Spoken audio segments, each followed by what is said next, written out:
ఇండస్ట్రీకి అర్పించిన ఈ కుటుంబానికి సంబంధించిన ఒక వారసుడు మన దగ్గరకు ఒక ప్రయత్నాల కోసం వస్తున్నప్పుడు మనం ఒక చిన్న చేయూత ఇద్దాము, నిలబెడదాము అనే ధోరణి ఎంతమందిలో కనిపిస్తుంది? ఎంతమందిలో కనిపించిందంటే ఎవరిలో కనిపించలేదే అని చెప్పాలండి.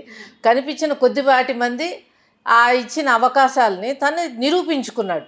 తను నా కొడుకు కాబట్టి నేను గొప్పగా చెప్తున్నాను కదా, తనకి చూడ్డానికి బాగుంటాడు, భాష ఉంది, మెలగాల్సిన ఇది ఉంది, నలుగురిలో ఎలా మెలగాలన్న ఆ తెలివితేటలు ఉన్నాయి, ఉంటాడు, డెడికేషన్ ఉంది, అన్నిటికీ మించి డెడికేషన్ ఉంది, తను చేసే పని మీద తనకి డెడికేషన్ ఉంది.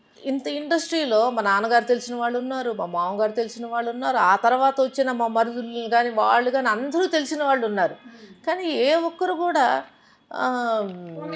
సరే ఒక చిన్న క్యారెక్టరు ఇంతగా ఉన్నాడు కదా ఈ అబ్బాయి, ఇండస్ట్రీలో ఉన్నాడు, సరే పోనీ ఇండస్ట్రీ అబ్బాయిని కూడా వదిలేసేయండి, ఒక ఆర్టిస్టు చూడ్డానికి బాగున్నాడు, భాష వచ్చు, చెప్తున్నాడు, డెడికేషన్ ఉంది కదా, ఒక ఛాన్స్ ఇచ్చి చూద్దామని ఏదన్నా ఒక క్యారెక్టర్